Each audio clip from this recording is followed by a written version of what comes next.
An elderly man in Darwin had owned a large farm for several years.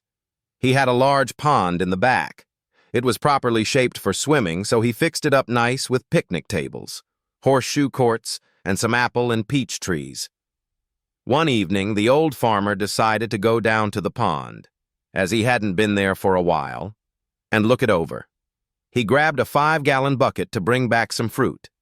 As he neared the pond, he heard voices shouting and laughing with glee. As he came closer, he saw it was a bunch of young women skinny dipping in his pond. He made the women aware of his presence, and they all went to the deep end.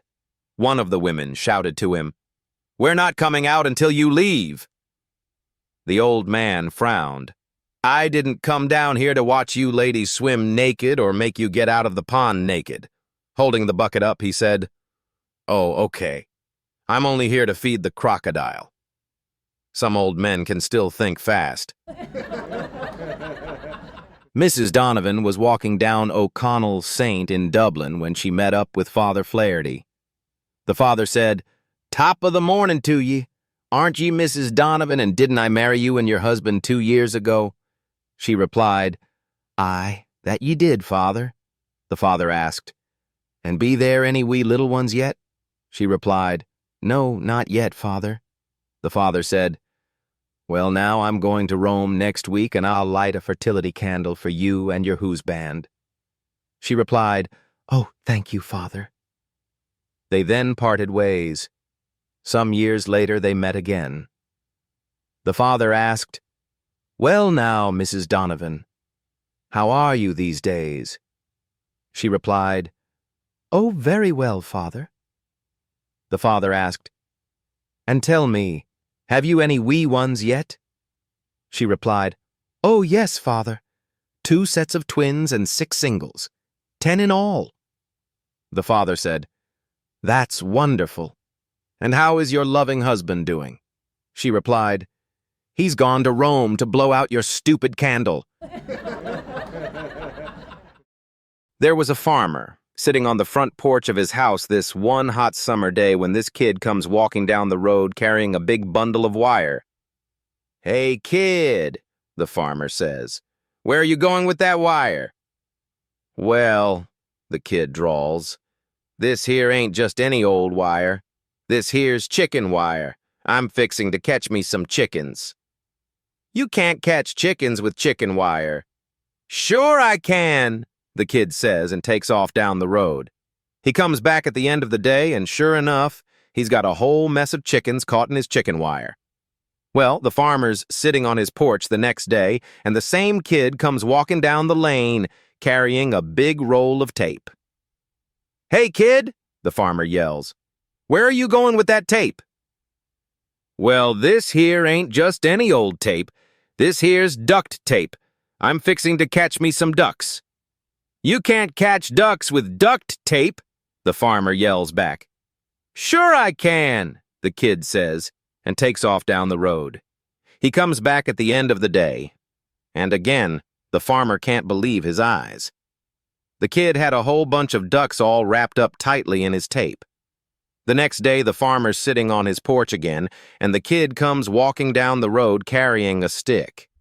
"Hey, kid," the farmer says, "where are you going with that stick?" "Well, this here isn't just any old stick. This here's Pussy Willow." "Hang on," the farmer says, "I'll get my hat." Mary lost her husband almost 4 years ago and still hasn't gotten out of her depression, mourning as if it were only yesterday. Her daughter, Sarah, is constantly calling and urging her to get back into the world. Finally, Mary says that she'd go out but didn't know anyone. Her daughter immediately replies, "Mom, I have someone for you to meet." Well, it was an immediate hit. They took to one another, and after dating for 6 weeks, he asked her to join him for a weekend, and we know what that meant. Their first night she undresses, as he does. There, she stood nude except for a pair of black lacy panties. He is in his birthday suit. Looking at her, he asks, "Why the black panties?" She responds, "My breasts are yours to fondle, my body yours to explore, but down there I am still in mourning." He knows he's not getting lucky that night. The following night, the same scenario. She's standing there with black panties on, and he's in his birthday suit, except he has an erection on which he has a black condom. She looks at him and asks, "What's with this? A black condom?" He replies, "I want to offer my condolences." A man joins the Navy and is shipped out immediately to an aircraft carrier in the middle of the Pacific Ocean. The captain is showing the new recruit around the ship when the recruit asks the captain what the sailors do to satisfy their urges when they're at sea for so long. "Let me show you," says the captain. He takes the recruit down to the rear of the ship where there's a solitary barrel with a hole in it. "This'll be the best sex you'll ever have. Go ahead and try it, and I'll give you some privacy." The recruit doesn't quite believe it, but he decides to try it anyway. After he finishes up, the captain returns. "Wow, that was the best sex I've ever had. I want to do it every day." "Fine. You can do it every day except for Thursday." "Why not Thursday?" "That's your day in the barrel." A high school English teacher reminds her class of tomorrow's final exam. "Now, class, I won't tolerate any excuses for you not being there tomorrow. I might consider a nuclear attack or a serious personal injury or a death in your immediate family, but that's it. No other excuses whatsoever." A smart-ass guy in the back of the room raises his hand and asks, "What would you say if tomorrow I said I was suffering from complete and utter sexual exhaustion?" The entire class does its best to stifle their laughter and snickering. When silence is restored, the teacher smiles sympathetically at the student, shakes her head, and sweetly says, "Well, I guess you'd have to write the exam with your other hand." A farmer was in a bar drinking and looking all depressed. His friend asked him why he was looking depressed, and all he kept saying was, "Some things you just can't explain." Some things you just can't explain. This morning, I was outside milking a cow. As soon as the bucket was full, the cow kicked it down with her left foot, so I tied up her left foot to a pole. I began to fill up the bucket again, and she kicked it down with her right foot, so I tied her right foot to another pole, too. As soon as I finished milking the cow again, she knocked down the bucket with her tail, so I took off my belt and tied up her tail with my belt. As I was tying up her tail, my pants dropped down to the ground, and just then my wife came out. And well, trust me, some things you just can't explain. A guy walks into a bar. Once inside, he realizes it's a gay bar, but he decides, what the heck, I really want a drink.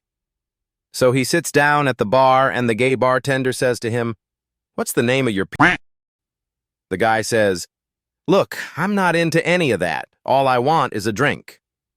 The gay bartender says, "I'm sorry, but I can't serve you until you tell me the name of your p-." So the guy looks at the man sitting to his left, who is sipping on a beer, and asks, "Hey, bud, what's the name of your p-?" The man to the left, with a smile, looks back and says, "Timex."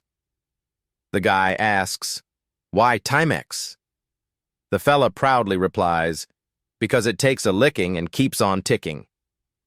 A little shaken, the guy turns to the fella on his right sipping on a fruity margarita.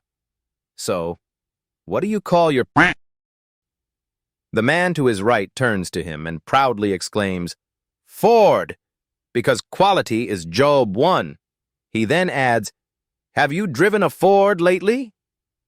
Even more shaken, the guy has to think for a moment before he comes up with a name for his p-. He turns to the bartender and exclaims, "The name of my p*** is Secret. Now give me my beer." The bartender begins to pour the guy a beer, but with a puzzled look asks, "Why Secret?" The guy says, "Because it's strong enough for a man but made for a woman." I recall my first time with a condom. I was 16 or so. I went in to buy a packet of condoms at the pharmacy. There was this beautiful woman assistant behind the counter, and she could see that I was new at it. She handed me the package and asked if I knew how to wear one. I honestly answered, "No, this is my first time." So she unwrapped the package, took one out, and slipped it over her thumb. She cautioned me to make sure it was on tight and secure. I apparently still looked confused. So, she looked all around the store to see if it was empty. It was empty. "Just a minute," she said, and walked to the door and locked it. Taking my hand, she led me into the back room. She then said it was time to slip the condom on. As I was slipping it on, she dropped her skirt. So I climbed on her. It was so wonderful that, unfortunately, I could no longer hold back, and kapow! I was done within a few moments. She looked at me with a bit of a frown. "Did you put that condom on?" she asked. I said, "I sure did," and held up my thumb to show her. She fainted. A little old lady was walking down the street dragging 2 large plastic rubbish bags behind her. One of the bags was ripped, and every once in a while a $20 fell out onto the pavement. Noticing this, a policeman stopped her and said, "Ma'am, there are $20 notes falling out of that bag." "Oh, really? Darn it," said the little old lady. "I'd better go back and see if I can find them. Thanks for telling me, officer." "Well, now, not so fast," said the cop. "Where did you get all that money? You didn't steal it, did you?" "Oh, no," said the old lady. "You see, my backyard is right next to a golf course. A lot of golfers come and pee through a knothole in my fence right into my flower garden. It used to really tick me off. Kills the flowers, you know." Then I thought, why not make the best of it? So now I stand behind the fence by the knothole, real quiet, with my hedge clippers. Every time some guy sticks his thing through my fence, I surprise him, grab hold of it and say, "Okay, buddy, give me £20 or off it comes." "Well, that seems only fair," said the cop, laughing. "Okay, good luck. Oh, by the way, what's in the other bag?" "Not everyone pays." A guy went out golfing and took a high-speed ball right in the crotch. Writhing in agony, he dropped to the ground. When he finally got himself to the doctor, he said, "How bad is it, Doc? I'm getting married next week, and my fiancée is still a virgin in every way." The doc said, "I'll have to put your in a splint to let it heal and keep it straight. It should be okay by next week." So he took 4 tongue depressors and formed a neat little 4-sided splint and taped it all together. A pretty impressive piece of work. The guy mentioned none of this to his girl. They got married, and on the honeymoon night in their hotel room, she rips open her blouse to reveal a gorgeous set of breasts. This was the first time he saw them, and she said, "You'll be the first. No one has ever touched them before." He tore off his pants and said, "Honey, well, look at this, still in its original crate." At a crowded city bus stop, a beautiful young woman wearing a tight leather skirt was waiting for a bus. As the bus stopped and it was her turn to get on, she became aware that her skirt was too tight to allow her leg to come up to the height of the first step of the bus. Embarrassed, she reached behind her to unzip her skirt a little, thinking that this would give her enough slack to raise her leg. She tried to again take the step, only to discover that she couldn't. Once again, she reached behind her to unzip her skirt more and, for the second time, attempted the step. Again, she could not make the step. About this time, a large guy who was standing behind her picked her up by the waist and placed her gently on the step of the bus. She went ballistic and turned on the would-be Samaritan. "How dare you touch my body? I don't even know who you are." The guy smiled and drawled, "Ma'am, normally I would agree with you, but after you unzipped my fly 3 times, I kind of figured we were." Marie and Clotilde, 2 senior Cajun widows, are talking one day out on the porch down by the bayou. Marie, "That nice Mr. Hebert asked me out for a date. I know you went out with him last week, and I wanted to talk with you about him before I tell him my answer." Clotilde, "Well, I tell you, Hebert himself showed up at my apartment punctually at 7 p.m., dressed like such a gentleman in a fine suit. And he brought me such beautiful flowers, girlfriend. Then he takes me downstairs, and what's there but a luxury car, a limousine, uniformed chauffeur and all. Then he takes me out for dinner. A marvelous dinner, crabs, Jack's beer, lemon pie dessert, and after-dinner shots. Then we go see a show. Let me tell you, Marie, I enjoyed it so much I could have just died from all the pleasure. But then we are coming back to my apartment and... Hey, Bear, he turns into an animal.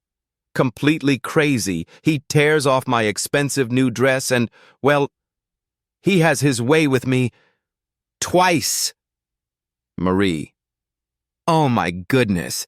So, you are telling me that I shouldn't go out with him? Clotilde. No, Marie. I'm just saying, you need to wear an old dress, girl. A woman is at home when she hears someone knocking at her door. She goes to the door, opens it, and sees a man standing there. He asks the lady, "Do you have a She slams the door in disgust. The next morning, she hears a knock at the door. It's the same man, and he asks the same question to the woman, "Do you have a She slams the door again. Later that night, when her husband gets home, she tells him what has happened for the last 2 days. The husband tells his wife in a loving and concerned voice, "Honey, I am taking off tomorrow so as to be home, just in case this guy shows up again." The next morning, they hear a knock at the door and both run for the door. The husband whispers to the wife, "Honey, I'm going to hide behind the door and listen. And if it is the same guy, I want you to answer yes to the question because I want to see where he's going with this." She nods yes to her husband and opens the door. Sure enough, the same fellow is standing there. He asks, "Do you have a vagina?" "Yes, I do," says the lady. The man replies, "Good, would you mind telling your husband to leave my wife alone and start using yours?" Two couples were playing poker one evening. John accidentally dropped some cards on the floor. When he bent down under the table to pick them up, he noticed Bill's wife, Sue, wasn't wearing any underwear under her dress. Shocked by this, John, upon trying to sit back up again, hit his head on the table and emerged red-faced. Later, John went to the kitchen to get some refreshments. Bill's wife followed and asked, "Did you see anything that you liked under there?" Surprised by her boldness, John courageously admitted that, well, indeed he did. She said, "Well, you can have it, but it will cost you $500. After taking a minute or two to assess the financial and moral costs of this offer, John confirms that he is interested. She tells him that since her husband Bill works Friday afternoons and as John doesn't, he should be at her house around 2 p.m. Friday afternoon. When Friday rolled around, John showed up at Bill's house at 2 p.m. sharp, and after paying Sue the agreed sum of $500, they went to the bedroom and closed their transaction as agreed. John then quickly dressed and left. As usual, Bill came home from work at 6 p.m. and upon entering the house asked his wife abruptly, "Did John come by the house this afternoon?" With a lump in her throat, Sue answered, "Why, yes. He did stop by for a few minutes this afternoon." Her heart nearly skipped a beat when her husband curtly asked, "And did he give you $500? In terror, she assumed that somehow he had found out, and after mustering her best poker face, replied, "Well, yes, in fact, he did give me $500. Bill, with a satisfied look on his face, surprised his wife by saying, "Good. I was hoping he did. John came by the office this morning and borrowed $500 from me. He promised me he'd stop by our house this afternoon on his way home and pay me back." An old man joins a very exclusive nudist colony. On his first day there, he takes off his clothes and starts to wander around. A nice-looking redhead walks by, and the man immediately becomes aroused. Noticing this, she approaches him and says, "Did you call for me?" The man replies, "No, what do you mean?" She says, "You must be new here. Let me explain. It's a rule here that if you get an erection, it implies you called for me." Smiling, she leads him to the side of the swimming pool, lies down on a towel, eagerly pulls him to her, and happily lets him have his way with her. The man continues to explore the colony's facilities. He enters the sauna, and as he sits down, he farts, and within minutes, a huge, hairy man lumbers out of the steam room toward him and says, "Did you call for me?" Then the newcomer replies, "No, what do you mean?" The hairy man replies, "You must be new. It's a rule that if you fart, it implies that you called for me." The huge man easily spins the newcomer around, bends him over a bench, and has his way with him. The newcomer staggers back to the colony office, where he is greeted by the smiling, naked receptionist, and she says, "May I help you?" The man yells, "Here's my membership card. You can have the key back and you can keep the $500 membership fee." She replies, "But sir, you've only been here for a few hours. You haven't had the chance to see all our facilities." The man replies, "Listen, lady, I'm an older guy. I only get an erection once a month and I fart 35 times a day." The doctor said, "Joe, the good news is I can cure your headaches. The bad news is that it will require castration. You have a very rare condition which causes your testicles to press on your spine, and the pressure creates one hell of a headache. The only way to relieve the pressure is to remove the testicles." Joe was shocked and depressed. He wondered if he had anything to live for. He had no choice but to go under the knife. When he left the hospital, he was without a headache for the first time in 20 years, but he felt like he was missing an important part of himself. As he walked down the street, he realized that he felt like a different person. He could make a new beginning and live a new life. He saw a men's clothing store and thought, "That's what I need. A new suit." He entered the shop and told the salesman, "I'd like a new suit." The elderly tailor eyed him briefly and said, "Let's see. Size 44 long." Joe laughed. "That's right. How did you know?" "Been in the business 60 years, the tailor said. Joe tried on the suit. It fit perfectly. As Joe admired himself in the mirror, the salesman asked, "How about a new shirt?" Joe thought for a moment and then said, "Sure." The salesman eyed Joe and said, "Let's see, 34 sleeves and 16.5 neck." Joe was surprised. "That's right. How did you know?" "Been in the business 60 years. Joe tried on the shirt and it fit perfectly. Joe walked comfortably around the shop and the salesman asked, "How about some new underwear?" Joe thought for a moment and said, "Sure." The salesman said, "Let's see. Size 36. Joe laughed. "Aha! I got you. I've worn a size 34 since I was 18 years old." The salesman shook his head. "You can't wear a size 34. A size 34 would press your testicles up against the base of your spine and give you one hell of a headache." A farmer stopped by the local mechanic shop to have his truck fixed. They couldn't do it while he waited, so he said he didn't live far and would just walk home. On the way home, he stopped at the hardware store and bought a bucket and a gallon of paint. He then stopped by the feed store and picked up a couple of chickens and a goose. However, struggling outside the store, he now had a problem: how to carry all his purchases home. While he was scratching his head, he was approached by a little old lady who told him she was lost. She asked, "Can you tell me how to get to 1603 Mockingbird Lane?" The farmer said, "Well, as a matter of fact, my farm is very close to that house. I would walk you there, but I can't carry this lot." The old lady suggested, "Why don't you put the can of paint in the bucket? Carry the bucket in one hand, put a chicken under each arm, and carry the goose in your other hand." "Why, thank you very much," he said, and proceeded to walk the old girl home. On the way, he says, "Let's take my shortcut and go down this alley. We'll be there in no time." The little old lady looked him over cautiously, then said, "I am a lonely widow without a husband to defend me. How do I know that when we get in the alley you won't hold me up against the wall and have your way with me?" The farmer said, "Holy smokes, lady. I'm carrying a bucket, a gallon of paint, 2 chickens, and a goose. How in the world could I possibly hold you up against the wall and do that?" The old lady replied, Set the goose down, cover him with the bucket, put the paint on top of the bucket, and I'll hold the chickens. Oh, freschi, tio pamasta. A middle-aged woman had a heart attack and was taken to the hospital. While on the operating table, she had a near-death experience. Seeing God, she asked, "Is my time up?"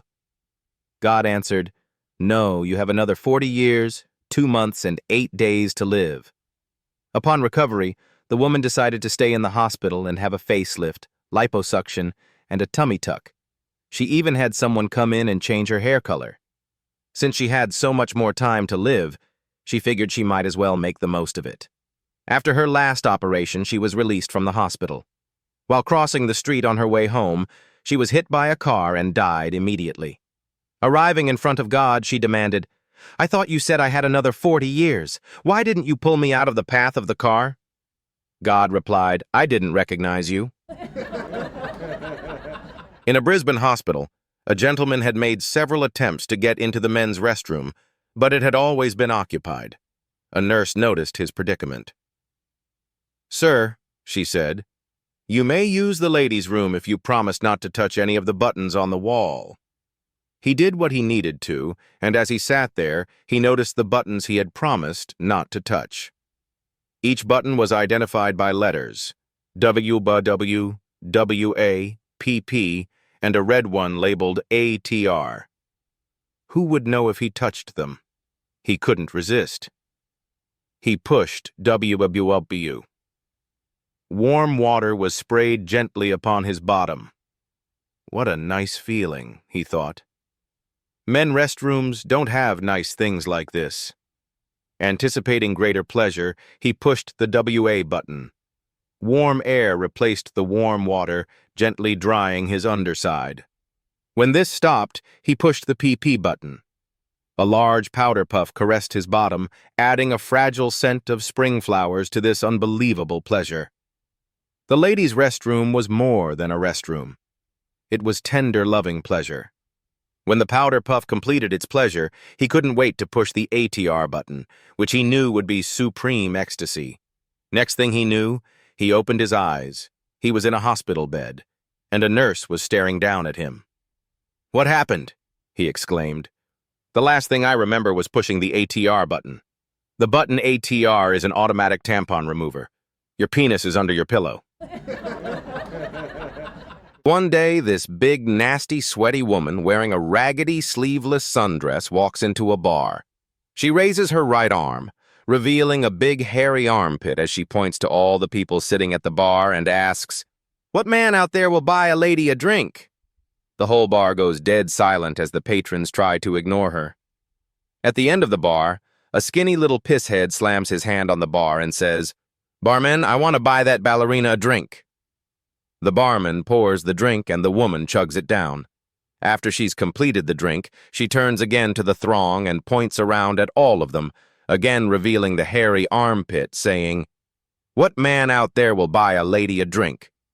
Once again, the little drunk slaps his hand down on the bar and slurs to the barman, "Sir, I would like to buy the ballerina another drink." After serving the lady her second drink, the barman approaches the little drunkard and says, "It's your business if you want to buy the lady a drink, but why do you keep calling her a ballerina?"